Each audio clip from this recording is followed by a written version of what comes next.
ازاي الشباب بتقول ان في بطالة في مصر، في حين ان في مليون سوري في مصر بيشتغلوا وبيصنعوا وبينتجوا وبيصدروا صناعة سورية على أرض مصرية؟ يبقى الشباب كسلة، ملهاش معنى تاني. القهاوي مليانة والكافيهات مليانة والبارات مليانة والساحل الشمالي مليان كمية بنات وشباب لا حصر له، وفي الآخر يطلعوا يقولوا لك البلد فيها بطالة.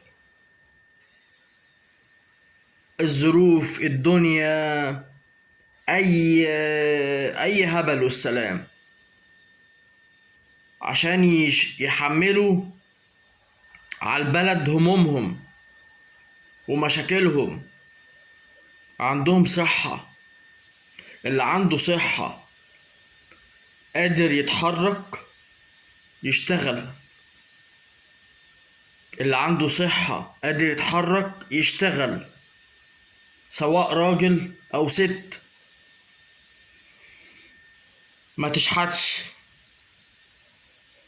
إن شاء الله تقعد تبيع مناديل،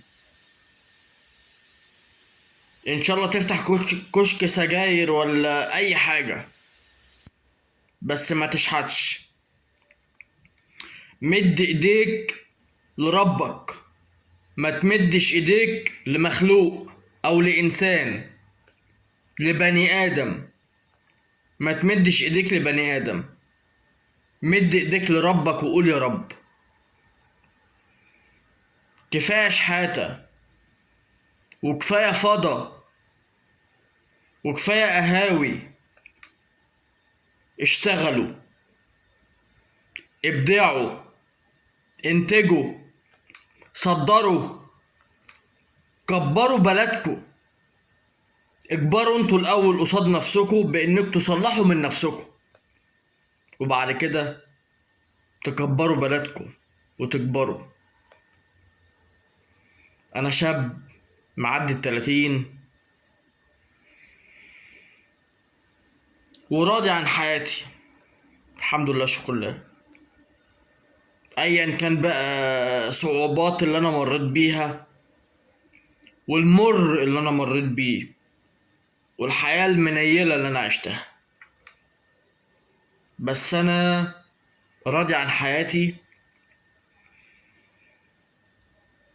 وربنا يكرم ويصلح حال الجميع يا رب.